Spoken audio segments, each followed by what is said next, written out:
Na Guerra da Reconquista, a aparição milagrosa de um cavaleiro celeste auxiliando as tropas cristãs e levando-os à vitória inspirou enormemente o ideal de cruzada na mentalidade ibérica medieval. Santiago Maior, apóstolo de Cristo que pregou na Ibéria, descia dos céus para auxiliar os seus na luta contra o Islã. Mas, como ocorreram esses fatos? Qual a origem dessa história? Ela realmente aconteceu? E como ela influenciou a história de Portugal e da Espanha? No vídeo de hoje, vamos destrinchar a fundo a impressionante história de Santiago Matamouros. Mas antes de começar o vídeo, já deixa o dedo no like e se inscreva agora mesmo aqui no canal para não perder as novidades por aqui. Para compreendermos a fundo os laços de Santiago e da Península Ibérica, é necessário que nos remontemos ao primeiro século. Tiago Maior era discípulo de Jesus, irmão de João e filho de Zebedeu. Tiago era um apóstolo alto e recebeu de Cristo o apelido de Boanerges, que significa filho do trovão. Isso porque ele, tal como seu irmão João, era explosivo, barulhento, forte e impactante. E um exemplo disso se encontra em Lucas capítulo 9, versículo 54.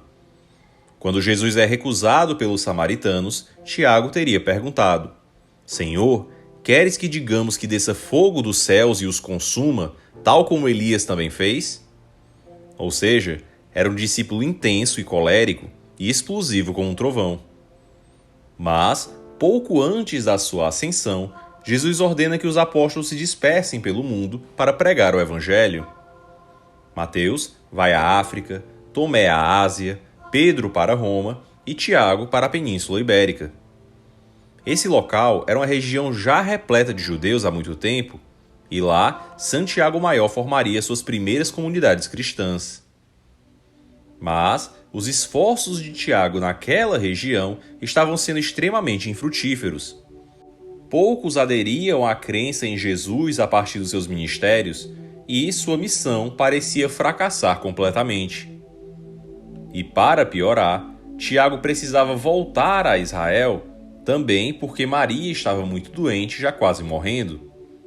E na Palestina, pouco tempo após a dormição de Maria, Tiago seria o primeiro discípulo a ser martirizado por ordem de Herodes Agripa.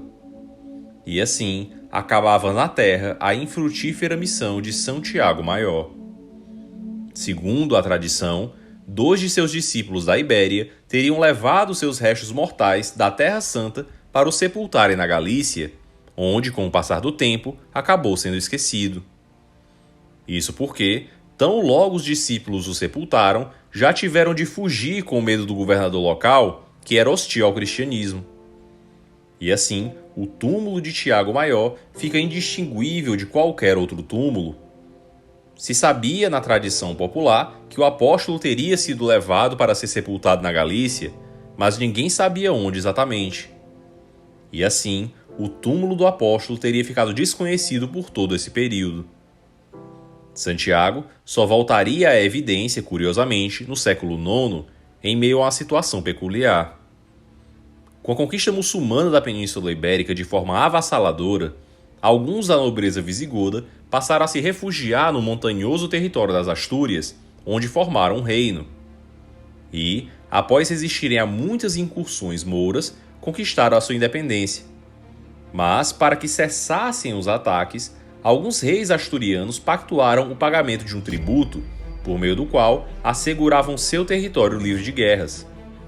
E, de acordo com as lendas advindas da tradição oral leonesa, o rei Mauregato, filho de Afonso I com uma moura, teria usurpado o trono das Astúrias de seu próprio sobrinho, usando-se da amizade com os mouros. E o usurpador, agradecido por chegar ao poder com a ajuda dos muçulmanos, além da vassalagem das Astúrias, teria pactuado com o emir Abderrahmão um tributo anual de 100 virgens para serem concubinas e satisfazer a lascívia do emir. Abderrahmão era omíada e fundou o Emirado de Córdoba, e o novo e poderoso rei conseguiu facilmente do usurpador Mauregato não apenas a submissão política do reino das Astúrias, como também a submissão moral, possuindo suas mais belas habitantes como concubinas. E de acordo com a lenda, andando em uma longa caminhada, as 100 mais belas virgens do reino, compostas por 50 nobres e 50 plebeias, atravessavam a fronteira, escoltadas, para se dirigir até Córdoba, onde seriam finalmente incorporadas em algum harém como escravas sexuais. Até que, de acordo com as crônicas, no reinado de Afonso II, o bispo Teodomiro teria encontrado o corpo do apóstolo Santiago. E tudo isso tinha um impacto significativo. O apóstolo de Cristo que pregou na Ibéria agora estava ali, junto dos fiéis, para dar esperança na luta contra os mouros. O corpo de Santiago teria sido encontrado em um campo iluminado diretamente por uma estrela, razão pela qual foi denominado Campus Stella, ou o Campo da Estrela. Por isso que de Campus Stella virou Compostela, Santiago de Compostela. E Santiago virou um dos caminhos de maior peregrinação na Idade Média, tão visitado quanto a peregrinação a Roma ou a Jerusalém. O infame imposto das 100 donzelas, com o tempo deixou de ser pago, em especial após a queda de Mauregato do trono. Mas, quando o emir Abderrahmão II deseja retomar o pagamento do imposto, é travada a lendária Batalha de Clavirro, em que as forças de Ramiro I das Astúrias enfrentam as forças omíadas. E nessa batalha, segundo a tradição, Abderrahmão II desejava obrigar o reino das Astúrias a voltar a pagar o imposto às 100 donzelas. E caso não aceitasse, poderia até mesmo tomar completamente o reino asturiano de volta ao controle muçulmano. E nessa batalha, os asturianos se depararam com um exército muçulmano muito superior ao seu. No entanto, o rei Ramiro teria sonhado momentos antes com o apóstolo Santiago, que teria lhe prometido a vitória. E, em meio ao calor da batalha, onde os asturianos rumavam à morte certa, Santiago teria descido dos céus em um cavalo branco, portando uma bandeira e uma espada, matando mouros ao lado dos exércitos cristãos e conduzindo o reino das Astúrias à vitória, desaparecendo logo em seguida. Em razão dessa aparição miraculosa, Santiago foi referido como Santiago Mata-Mouros, e as peregrinações a Santiago de Compostela se intensificaram cada vez mais. E aí entra um ponto interessante. Quando nos deparamos com a lenda do imposto das 100 donzelas e da Batalha de Clavirro, é importante dizer que elas advêm de fontes não contemporâneas, mas sim do século XII, dos escritos de Pedro Márcio, estando presentes na Chronicon Mundi e no Privilégio de los Votos atribuídos ao rei Ramiro I. Mas, será que esses fatos das lendas, tanto do imposto das 100 donzelas quanto da batalha, têm algum fundo de realidade? De acordo com a historiadora Emily Francomano, em um artigo na Revista Canadiense de Estudos Hispânicos, a lenda do tributo, apesar de historicamente apócrifa, é, em suas palavras, ideologicamente realista. Isso porque a fronteira entre os territórios cristãos e mouros eram conhecidas como terra de ninguém, e quem se arriscava a lá habitar, por vezes tinha suas filhas ou esposas sequestradas para serem escravas sexuais na corte de algum nobre mouro. E de fato, a escravidão sexual era algo muito comum em Al-Andalus. O próprio Abderrahmão, quando chegou na Ibéria para tomar o trono, recebeu a oferta de uma escrava sexual africana. Já em relação a Clavirro, os relatos muito posteriores de Pedro Márcio do século XII, com a mítica Batalha de Clavirro, têm fundos em batalhas reais ocorridas naquela proximidade. A Batalha de Albeda, por exemplo, presente na crônica de Afonso III e em crônicas muçulmanas, teria ocorrido a apenas 6 quilômetros de Clavirro, travada pelo filho de Ramiro, Ordônio, contra Mussa ibn Mussa, na mesma sequência narrada em Clavirro. E a aura em torno da figura do mata-mouros passou a incomodar muito o lado muçulmano. Almansor, no século X, no auge do poder do Califado de Córdoba, foi pessoalmente a Santiago de Compostela e saqueou e incendiou o Templo de Santiago. Porém, mesmo com o bispo tendo fugido e a cidade sendo evacuada, ele não se atreveu a profanar o túmulo de Santiago. Mas, em fúria, ele ordenou a destruição e o incêndio da igreja românica dedicada ao santo. E aí entra um ponto interessante. A aparição e influência de Santiago no imaginário ibérico não se limita apenas a Clavirro ou apenas a Castela. A Batalha de Ourique, descrita nas crônicas dos godos, teria se sucedido em um dia de Santiago, em 25 de junho. E nesse dia, Santiago teria aparecido a Dom Afonso Henriques e prometido o apoio divino para a vitória. Isso momentos antes de Afonso ter a famosa visão de Ourique, intimamente ligada à fundação do Reino de Portugal. Ou seja, Santiago está presente no cerne, tanto da fundação de Castela, como de Aragão, como da fundação de Portugal. E outro reflexo de Santiago é nas batalhas de Navas de Tolosa, uma das maiores batalhas da Reconquista.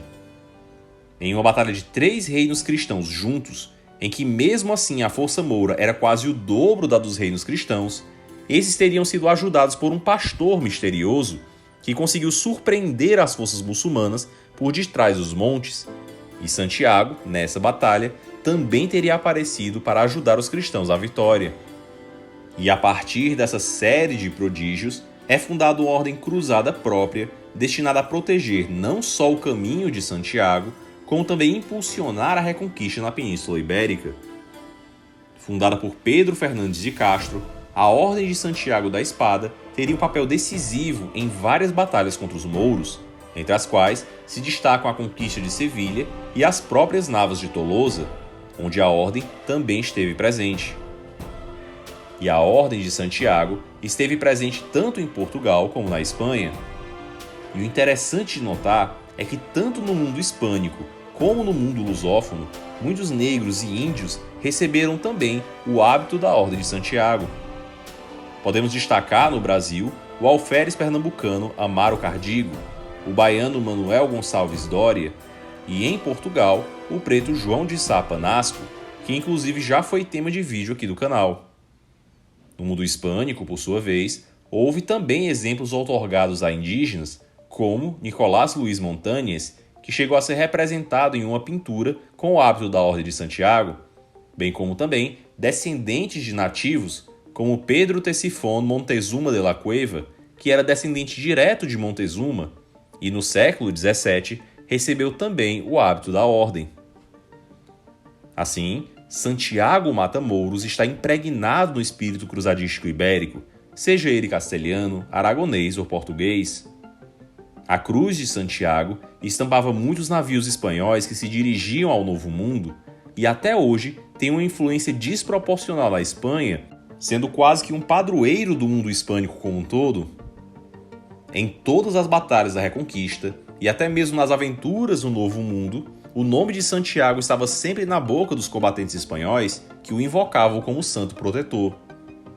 Já em Portugal, graças à influência dos ingleses e numa tentativa de se opor aos castelhanos, foi substituída a figura de Santiago aos poucos por São Jorge como patrono do exército. Mas, ainda assim, Santiago tinha uma relevância enorme no mundo lusitano. Dom Sebastião, ao lutar em Alcácer Quibir, por exemplo, gritou 3 vezes o nome de Santiago antes de correr rumo aos mouros. E em Nova Mazagão, no Brasil, os descendentes dos portugueses aquartelados nas fortalezas do norte da África têm ainda hoje Santiago como patrono, representado com a espada em punho. E aí entra um ponto interessante sobre Santiago. Após o episódio da Samaria, o próprio Jesus teria dito que Tiago era o Boanerges, o filho do trovão. E aí vemos como essa analogia dada por Jesus é perfeitamente condizente com a figura de Santiago. Um relâmpago é intenso e rápido, e após já ter passado, ressoa um tremendo trovão que estronda os ares de toda a região. E de fato, assim o foi também com Tiago. Após uma participação terrena extremamente breve, como um relâmpago, ele foi o primeiro a ser martirizado. Mas o eco estrondoso do seu trovão, vindo muito após o seu relâmpago ter passado, ecoaria enormemente, não apenas em toda a Espanha, mas verdadeiramente em todo o mundo, mudando a história ibérica para todo sempre. E você, conhecia a história de Santiago Mata-Mouros e seu reflexo na Península Ibérica? O que mais te surpreendeu com esse vídeo? Então já deixa aqui o seu comentário e se inscreva agora mesmo aqui no canal para não perder as novidades por aqui. E aproveita e já confere os outros vídeos aqui do canal para se aprofundar cada vez mais na incrível história ibérica.